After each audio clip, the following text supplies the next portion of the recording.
Hello, welcome students. Today we are going to start new lesson number 4, operating system, class 9th. Operating system is the most important part of our computer. It is just like the soul of a human body. Just like we cannot live without our soul, our computer cannot work without operating system. An operating system is the most important program that first loaded on a computer when you switch on the system. तो जब आप computer को on करते हैं तो ये वो पहला प्रोग्राम होता है जो आपके कंप्यूटर में लोड होता है. It is the program that acts as interface between the software and computer hardware. ये आपके कंप्यूटर के बाकी सॉफ्टवेयर और कंप्यूटर हार्डवेयर के बीच में एक इंटरफेस का काम करता है, एक माध्यम का काम करता है जिसके द्वारा आपके सॉफ्टवेयर्स आपके हार्डवेयर से कम्युनिकेट करते हैं. It is a specialised set of program to manage the overall functioning of a computer and its resources. An operating system control and monitor the execution of other program and application. तो operating system एक specialised set of programme होता है जो आपके computer की overall functioning को control करता है, मैनेज करता है, इनके रिसोर्सेज को कंट्रोल करता है. ऑपरेटिंग सिस्टम आपके कंट्रोल करता है और मॉनिटर करता है हर एक सिंगल प्रोग्राम के एग्जीक्यूशन को, या सिंपली हम कह सकते हैं जो ऐप्स हमारे रन करते हैं वो इसीलिए रन करते हैं क्योंकि ऑपरेटिंग सिस्टम उसको मैनेज कर रहा है. It perform basic task such as first recognising input from the keyboard. तो जैसे हम कीबोर्ड में कोई की प्रेस करते हैं तो वो इनपुट रिकॉग्नाइज करना, it is the task of operating system. Second, sending output to the monitor. Then when the output is generated by our computer, operating system is responsible for sending that output on the monitor screen. Managing files and directories. It manages files and directories like creation of directory. Directory means folder. Creation of directory, files, deletion of folder and files, renaming of folder and files, moving of folder and files, copying, cutting, all things are getting managed by operating system. On the storage device and controlling peripheral device. ये भी बहुत important work है आपके operating system का कि ये आपके computer के जितने भी पेरिफेरल डिवाइसेस हैं जो आप बाहर से अटैच करते हैं उनको कनेक्ट करता है, उनको मैनेज करता है. अब यहाँ पे आप देख सकते हैं एक डायग्राम बना हुआ है. It shows the operating system level. Operating system lies between hardware and application. Application means app, जिसको आप previous lesson में आपने देखा था, apps या application softwares, उनके बीच में एक इंटरफेस का काम करता है. जैसे एप्लीकेशन जब भी आपके हार्डवेयर से कम्युनिकेट करना चाहेगा तो ऑपरेटिंग सिस्टम ही वो इंटरफेस है जिसके द्वारा आपका एप्लीकेशन हार्डवेयर से कम्युनिकेट कर सकता है. और यूज़र डायरेक्टली एप्लीकेशन से कम्युनिकेट करते हैं. तो देखो, यूज़र को अगर कोई काम करना है तो वो ऐप से कम्युनिकेट करेगा, ऐप्स क्या करेंगे, ऑपरेटिंग सिस्टम से कम्युनिकेट करेंगे और ऑपरेटिंग सिस्टम हार्डवेयर से कम्युनिकेट करेगा. और फिर अगर कोई आउटपुट जनरेट होता है तो फिर इसी का बैक रिवर्सल प्रोसेस होगा कि हार्डवेयर से जो भी आउटपुट आ रहा है वो ऑपरेटिंग सिस्टम के द्वारा फिर एप्लीकेशन के द्वारा यूज़र तक पहुँचेगा. Some common example of operating system are Windows, Macintosh जिसको Mac OS भी बोलते हैं जो एप्पल के लैपटॉप्स और डेस्कटॉप्स में होता है, and Linux and Unix. तो these are the most powerful and popularly used operating system. और भी बहुत सारे ऑपरेटिंग सिस्टम है जैसे मोबाइल के लिए अलग ऑपरेटिंग सिस्टम होता है लाइक एंड्रॉयड, iOS, और इंडिया ने भी बनाया है BOSS, Bharat operating system solution. तो ये डिफरेंट ऑपरेटिंग सिस्टम्स हैं जो हम यूज़ करते हैं. Now objectives of operating system. तो पहला ऑब्जेक्टिव है हमारे ऑपरेटिंग सिस्टम का is to manage and share the hardware software resources of a computer system. तो ये आपके कंप्यूटर सिस्टम के हार्डवेयर और सॉफ्टवेयर रिसोर्सेज को मैनेज करता है और शेयर करता है. मैनेज करना मतलब वो कैसे एग्जीक्यूट होंगे इनको डिसाइड करना, वो क्या एक्टिविटीज़ परफॉर्म करेंगे ये डिसाइड करना, ये मैनेज करना और शेयर करना। मतलब एक हार्डवेयर डिवाइसेज, जैसे एक प्रिंटर लगा हुआ है हमारे लैब में और हम उसी प्रिंटर का यूज़ करके प्रिंट आउट निकाल सकते हैं किसी भी कंप्यूटर से। मतलब वही प्रिंटर शेयर्ड है through out the network. Then after, to provide an interface for the user to communicate with the computer, it provides the user interface through which users can communicate with the computer.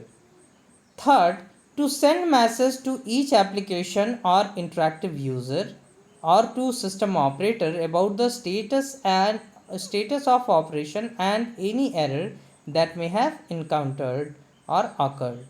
तो जब भी कोई error आता है या जो भी हमारे कंप्यूटर का इस समय स्टेटस है, ये कम्युनिकेट करता है यूज़र के साथ with the help of error messages और स्टेटस डायग्राम्स। जैसे अगर हम कोई सॉफ्टवेयर इंस्टॉल कर रहे हैं तो उस समय आप देखोगे कि प्रोसेस दिखाता है कि इतना कंप्लीट हो गया, इतना कंप्लीट हो गया।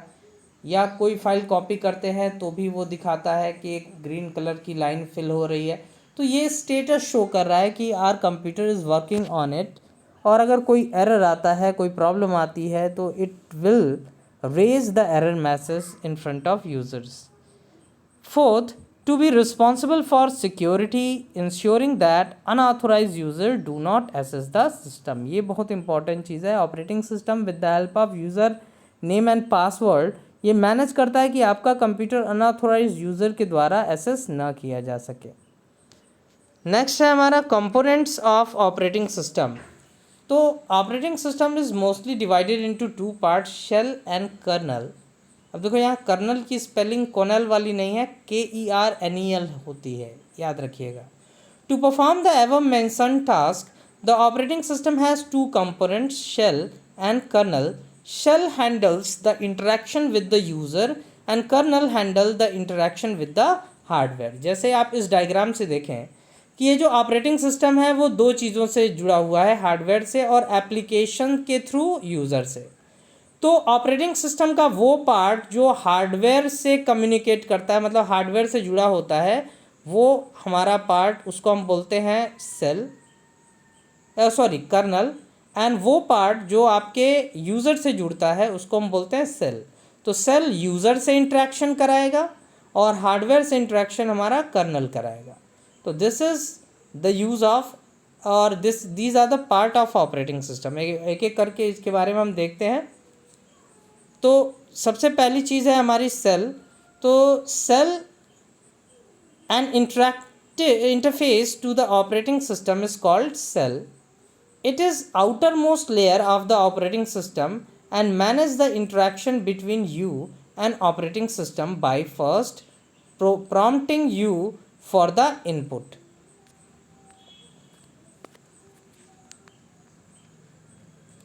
So ऑपरेटिंग सिस्टम के वेट 1 मिनट, हाँ, तो it prompt the user for input. That means whenever you are using any application और you want to do any task, तो सेल आपके सामने प्रॉम्प्ट करता है कि यूज़र को कि you can input by the use of different input devices. Second, interpreting the input for the operating system. It interprets the input that is given by the user for the operating system। जैसे हम input देते हैं अपने language में, अब ये उसको convert करता है कंप्यूटर अंडरस्टैंडेबल फॉर्म में। Then handling the resulting output for the operating system and then it handle the output, resulting output from the operating system and communicate with the user। A shell provide a way for you to communicate with the operating system either interactively, that means input from keyboard is acted upon immediately, or as a shell script। A shell script is sequence of system command that are stored in a file। तो देखो दो तरीके से हम system से, operating system से communicate कर सकते हैं। या तो हम कमांड दें with the help of keyboard और कमांड का एग्जीक्यूशन तुरंत होगा और हमको रिजल्ट मिलेगा। और दूसरा तरीका क्या है कि हम एक सेल स्क्रिप्ट बनाएं। सेल स्क्रिप्ट एक प्रोग्राम होती है जिसमें सीरीज ऑफ कमांड्स होते हैं जो 1 बाय 1 एग्जीक्यूट होते हैं हमारे ऑपरेटिंग सिस्टम के द्वारा। Now next thing is kernel. तो kernel is core component of operating system which acts as interface between application and data processing being perform at the hardware level. ये shell तो user से interact कराने के लिए use किया जाता है, लेकिन ये जो कर्नल है ये कोर है, ये मेन पार्ट है आपके ऑपरेटिंग सिस्टम का, और इसका काम होता है आपके हार्डवेयर से कम्युनिकेट करना, हार्डवेयर को मैनेज करना। When an operating system is loaded into memory, the kernel loads first and remains in memory until the operating system is shut down. तो ऑपरेटिंग सिस्टम जब लोड होती है, जब पहली बार हम अपने कंप्यूटर को ऑन करते हैं, बूट करते हैं, तो ऑपरेटिंग सिस्टम का कर्नल सबसे पहले लोड होता है, और ये मेमोरी में तब तक रहता है जब तक कि हम अपने कंप्यूटर को शट डाउन ना कर दें। The kernel provides and manages the computer resources and allows other programs to run and use these resources. Kernel provide करता है और मैनेज करता है कंप्यूटर के रिसोर्सेज को, और ये एक तरीके से एक इन्वायरमेंट बनाता है जहाँ पे दूसरे प्रोग्राम भी एग्जीक्यूट हो सके और वो इन रिसोर्सेज का यूटिलाइजेशन कर सकें। The kernel also sets up the memory address space for application, loads the file with application code into memory, and sets up execution stack for the program.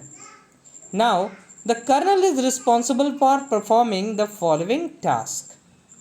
पहला है इनपुट आउटपुट मैनेजमेंट। अब देखिए, पहले ये diagram अगर आप देखें कि ऑपरेटिंग यूज़र एप्लीकेशन प्रोग्राम के थ्रू ऑपरेटिंग सिस्टम से इंटरेक्ट कर रहा है, और ऑपरेटिंग सिस्टम का जो कर्नल है वो हार्डवेयर से, मतलब सीपीयू से, मेमोरी से, बाकी डिवाइसेस से कम्युनिकेट करता है और कनेक्ट होता है। अगर हम बात करें फंक्शनैलिटी की, तो फर्स्ट फंक्शनैलिटी या फर्स्ट जो टास्क है हमारा कर्नल का, that is IO management, input output management. That means it handles all input output devices whenever user give input through the use of keyboard, mouse, scanner, etc.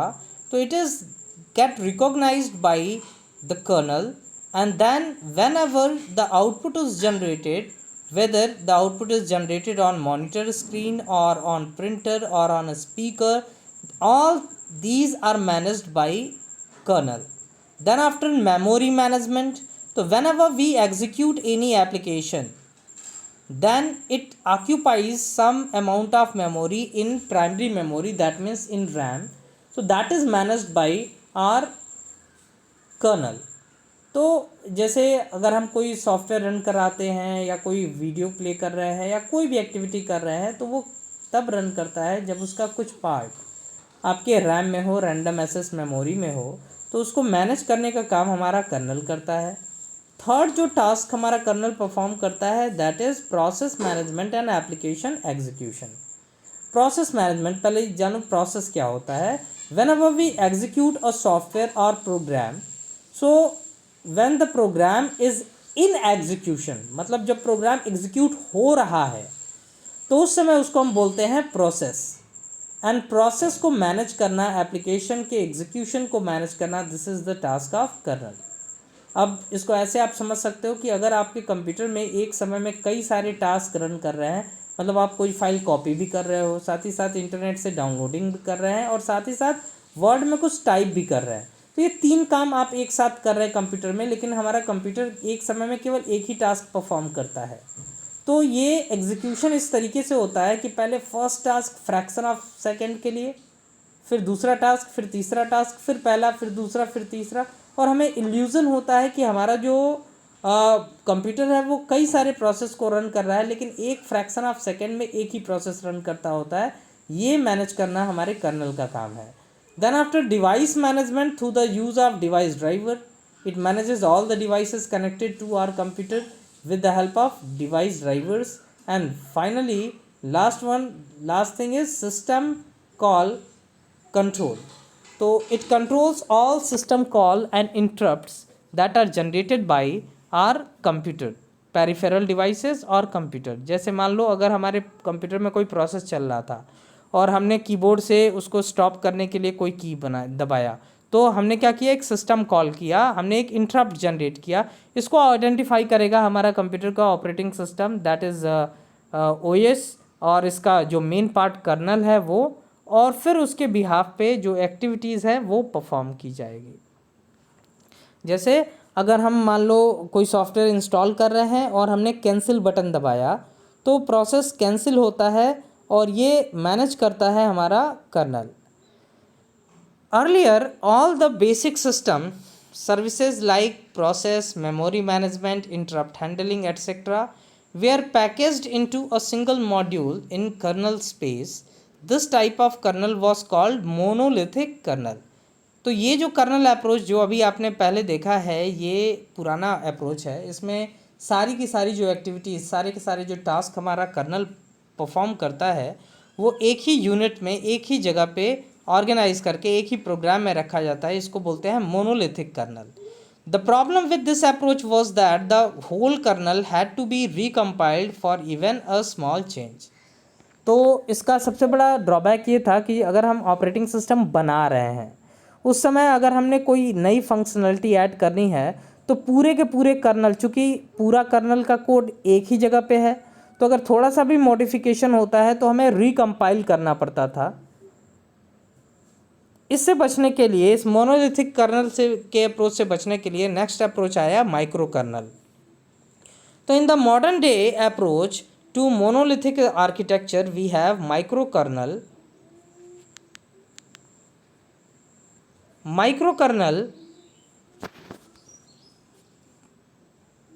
Microkernel which contain different modules, device management, file system, network protocol, etc., and which can be dynamically loaded and unloaded. With this approach, the kernel code size was reduced while the stability increases. तो monolithic colonel से बचने के लिए micro kernel बनाया गया। Micro kernel में क्या होता है, नाम से ही क्लियर है, ये छोटा कर्नल होगा और अलग अलग टास्क जैसे इनपुट आउटपुट मैनेज करने के लिए माइक्रो कर्नल रिस्पॉन्सिबल है एक, फिर दूसरे टास्क के लिए दूसरा। इससे ये फ़ायदा हुआ कि अगर हमें कोई मॉडिफिकेशन करना है, अगर हमें आईओ मैनेजमेंट में मॉडिफिकेशन करना है तो केवल आईओ मैनेजमेंट को रिकम्पाइल करने की ज़रूरत है, बाकी चीज़ें हमें नहीं हैंडल करनी पड़ेंगी। Then after next topic is need for operating system. तो देखिए, how many of you have played real time strategy game on a computer like Sony PlayStation or Xbox? I guess all of you have done. Every one of you have tried hands on these fancy gadgets. The game board, joystick, remote, monitor, desk holder fall in the category of hardware.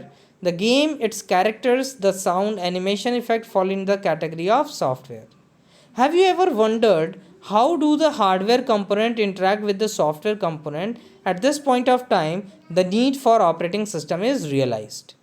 Hardware is nothing but a well crafted and beautifully engineered machinery. You need an interface which fills the communication gap between a hardware and user. तो जैसे play station का example आप ले रहे हैं, तो play station में जो आपका जॉयस्टिक है, आपकी स्क्रीन है, आपके जो डिवाइसेस हैं वो हार्डवेयर हैं और वो गेम जो पर्टिकुलर है वो आपका सॉफ्टवेयर है। लेकिन आपके हार्डवेयर से वो सॉफ्टवेयर कैसे कम्युनिकेट करता है, तो इसी गैप को फिल करने के लिए आप ये कह सकते हो कि ऑपरेटिंग सिस्टम रिस्पॉन्सिबल है। An operating system encompass all the operations like what to do, when to do and how to do. तो ऑपरेटिंग सिस्टम इन तीन चीज़ों को मैनेज करता है। व्हाट टू डू, क्या करना है, व्हेन टू डू, कब करना है, एंड हाउ टू डू, कैसे करना है। तो if you have to perform an action based stunt during the game, you simply press the required button in order. The information is passed to the operating system which takes care of the final outcoming of handling what to do to perform a set of moves for the game character. When to do, so when the required buttons are pressed in a correct sequence, and how to do through proper communication with application software and instructing it for the correct motion of the player as seen on the screen. तो जैसे अगर हमने कोई button दबाया कोई game में character उसको आगे मूव करने के लिए, तो ऑपरेटिंग सिस्टम इसको क्या करता है, कम्युनिकेट करता है आपके एप्लीकेशन सॉफ्टवेयर के द्वारा से, और फिर अगर हम यूज़र ने करेक्ट बटन्स प्रेस किए तो तो उस डायरेक्शन में हमारे कैरेक्टर को मूव करता है। तो ऑपरेटिंग सिस्टम इनपुट लेता है यूज़र से, जैसे बटन हमने प्रेस किया तो इनपुट लिया, और फिर उसको कम्युनिकेट करता है एप्लीकेशन सॉफ्टवेयर से, और फिर वो फंक्शनलिटी हमारी एग्जीक्यूट होती है। Then after functions of operating system, तो पहला फंक्शन है हमारा प्रोसेसर मैनेजमेंट। अब इसको हम थोड़ा डिटेल में देखेंगे। An operating system manages the working of processor by, processor means CPU, by allocating various jobs to it. तो ऑपरेटिंग सिस्टम हमारे प्रोसेसर को मैनेज करता है, उस पर जॉब्स मतलब अलग अलग एप्लीकेशन के एग्जीक्यूशन को शेड्यूल करके। It also ensures that each process and application receives enough time by the processor to function properly. It also tries to utilize as many processor cycle as possible for the real time work. अब देखो ये processor cycle क्या होती है ये समझिए। मैंने अभी आपको बताया था प्रोसेस मैनेजमेंट में कि हमारा जो कंप्यूटर है वो एक समय में एक ही टास्क एग्जीक्यूट करता है, लेकिन हमको लगता है, इल्यूज़न होता है, भ्रम होता है कि कई सारे टास्क चल रहे हैं। और इस काम को करने के लिए हमारा जो ऑपरेटिंग सिस्टम है वो प्रोसेसर के द्वारा पहले एक फ्रैक्शन ऑफ सेकेंड पहले प्रोसेस को रन कराता है, फिर दूसरे प्रोसेस को, फिर तीसरे प्रोसेस को, फिर चौथे प्रोसेस को। तो माना गया हमारे कंप्यूटर में 5 प्रोसेस हैं जो एक साथ रन कर रहे हैं। तो फर्स्ट प्रोसेस एग्जीक्यूट हुआ कुछ नैनो सेकेंड के लिए, फिर दूसरा, फिर तीसरा, फिर चौथा, फिर पांचवा। तो ये जो एक मतलब फर्स्ट से 5 तक गए, फिर हम फर्स्ट पे आएंगे तो इसको हम बोलेंगे 1 प्रोसेसर साइकिल। फिर उसके बाद दूसरा प्रोसेसर साइकिल में फिर first, second, third, fourth, fifth, फिर first, second, third, fourth, fifth, इस तरीके से नंबर ऑफ प्रोसेसर साइकिल हमारे एग्जीक्यूट होंगे। तो it is if it is these program rather than application which controlled, managed and executed by the operating system. Next है हमारा memory management. तो operating system manages the sharing of internal memory among multiple application. It also takes care of fact that one process should not consume the memory allocated to another process. तो ये हमारी primary memory, internal memory मतलब RAM को manage करता है, और ये ensure करता है कि एक प्रोसेस दूसरे प्रोसेस की मेमोरी को कंज्यूम ना कर सके। मतलब कभी ऐसा ना हो कि एक प्रोसेस, जैसे मान लो हम अपने कंप्यूटर में कई सारे प्रोसेसर्स एग्जीक्यूट कर रहे हैं, तो एक प्रोसेस दूसरे प्रोसेस की मेमोरी को कंज्यूम ना करे। An OS has to make efficient utilisation of different types of memory like RAM, cache etcetera within the system to ensure the proper execution of every process। अब जैसे आप यहाँ पे देख सकते हो ये सारे डिफरेंट प्रोसेस हैं हमारे कंप्यूटर के, हम ऑपरेटिंग सिस्टम के, कि जॉब शेड्यूलिंग करता है, ये सिक्योरिटी मैनेज करता है, मेमोरी मैनेजमेंट करता है, प्रोसेसर मैनेजमेंट करता है, डिवाइस मैनेजमेंट करता है, फाइल मैनेजमेंट करता है और एरर डिटेक्शन करता है। तो दीज आर डिफरेंट टास्क और process provided by our operating system. Now next है हमारा डिवाइस मैनेजमेंट। तो an operating system controls the working of all input and output devices. It receives the request from these devices, perform a specific task and communicates back to the requesting process. तो ये operating system का काम है कि जितने भी हमारे input output devices हैं उनको मैनेज करना।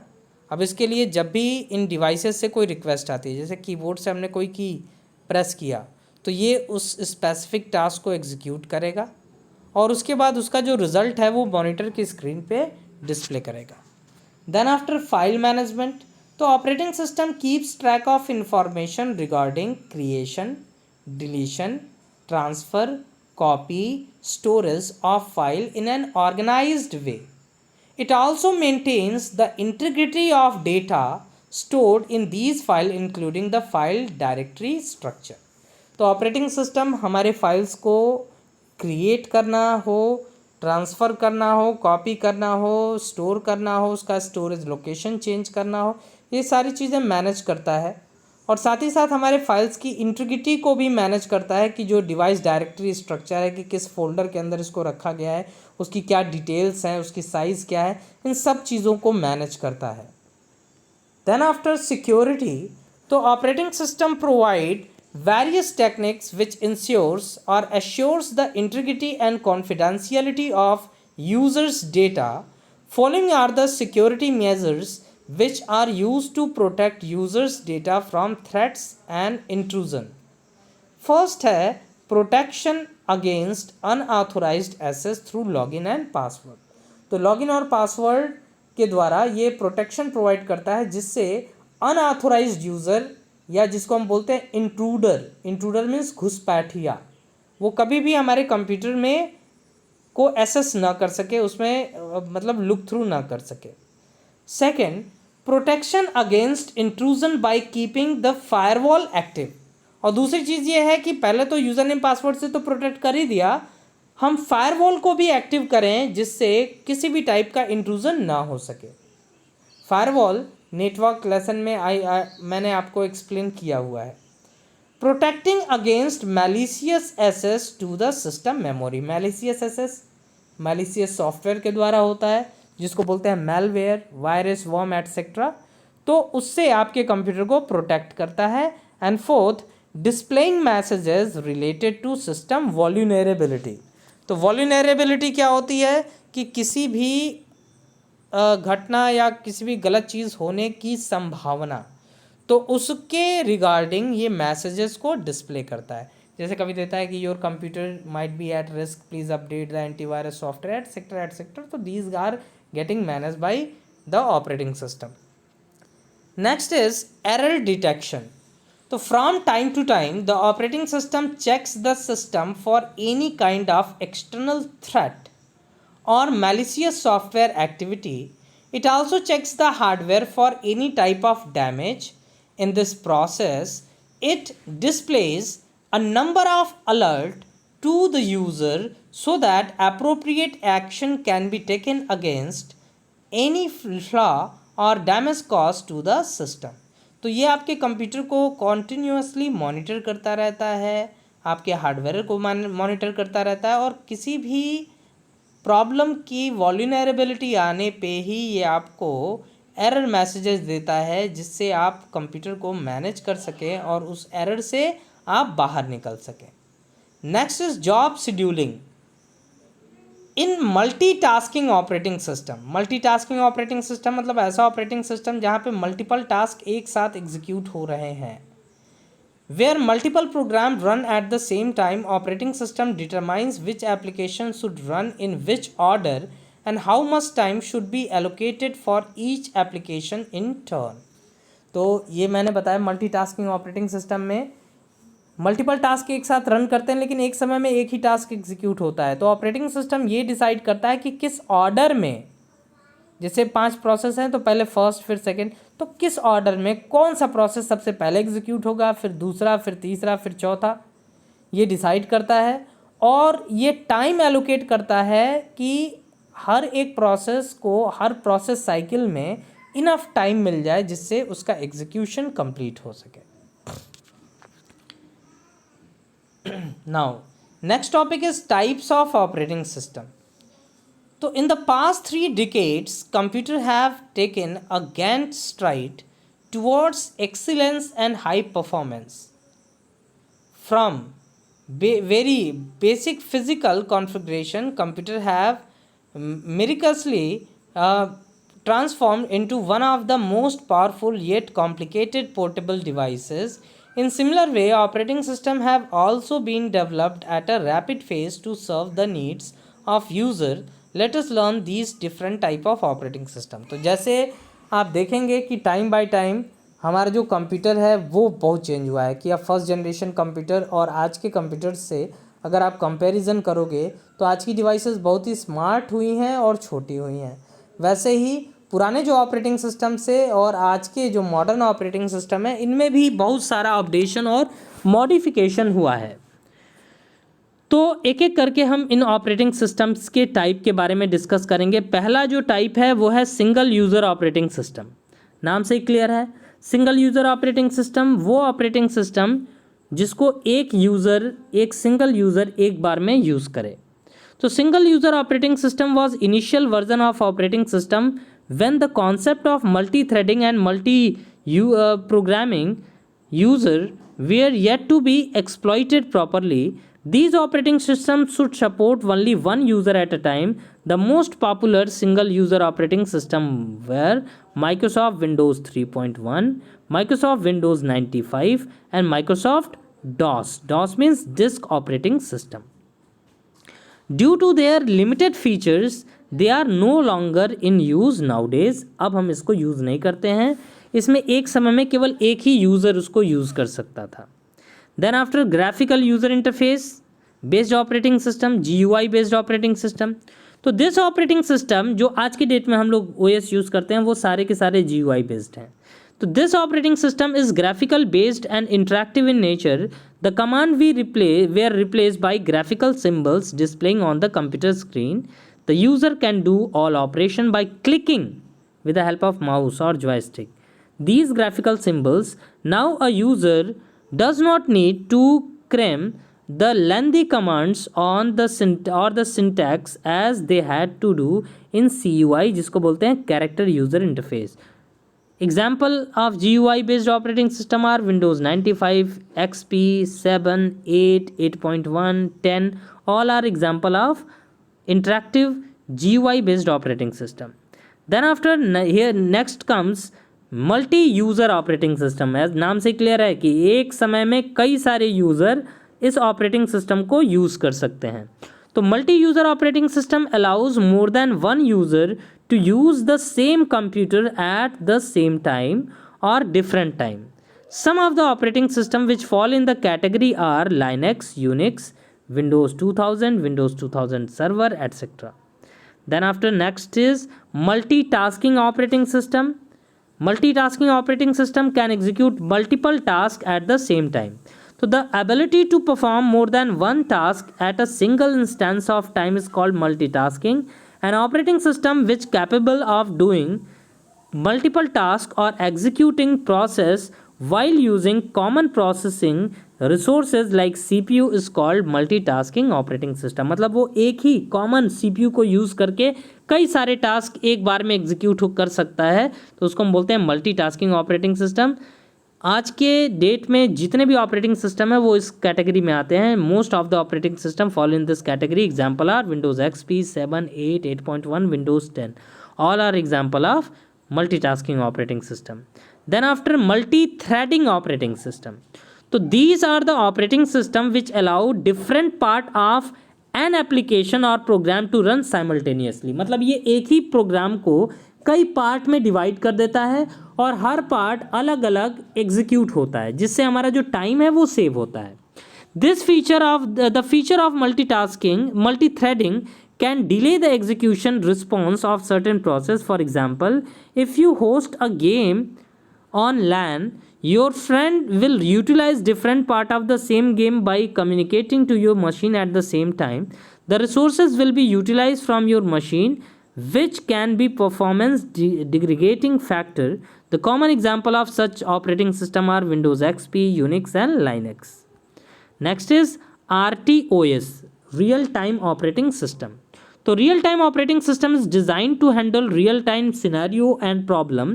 Such operating system have capability to prioritize the process, minimize execution time and work independently with no interdependency. तो ये ऑपरेटिंग सिस्टम स्पेशली बनाए जाते हैं कुछ स्पेशल डिवाइसेस के लिए, जहाँ पे हम प्रियोरिटी बेसिस पे काम कर सके. जैसे 4 अगर टास्क है तो उनमें से ये डिसाइड किया जा सके कि किसकी प्रियोरिटी हाई है. एग्जीक्यूशन टाइम को मिनिमाइज किया जा सके. तो whenever you book an air ticket, you are actually communicating with a real-time machine which is handling your data independently, giving you instant response and securing your information while maintaining the same feature for every customer who is online at that moment. Then after next is distributed operating system. तो distributed operating system runs on computer which are located in different geographical area. मतलब ये जो operating system है इनके computer अलग अलग geographical area में dispersed होंगे. जैसे बैंक में होता है कि बैंक में कई सारे ब्रांचेज हैं और उनका सर्वर अलग है, तो अलग अलग जगह पे अलग अलग कंप्यूटर्स हैं, उनमें डिस्ट्रीब्यूटेड ऑपरेटिंग सिस्टम्स होंगे, yet they are interconnected through the network. It controls these interconnected system and makes them appear to be a single computer. ये उन सारे इंटरकनेक्टेड कंप्यूटर को एक साथ जोड़ेगा और ये दिखाएगा कि वो एक कंप्यूटर है, लेकिन एक्चुअली वो कई सारे कंप्यूटर्स का कलेक्शन होंगे. It allows all the linked machine to access data, software, process task over the common network from different computer irrespective of their location on the globe. मतलब वो पृथ्वी पे कहीं पे भी हों, वो जो कंप्यूटर हैं वो एक दूसरे के साथ डेटा इंफॉर्मेशन को शेयर कर सकते हैं, टास्क को शेयर कर सकते हैं with the help of computer network. So these are the different types of operating system. That's all for today video. In next class we will start from commonly used operating system. Thank you. In case of any doubt you can ask me.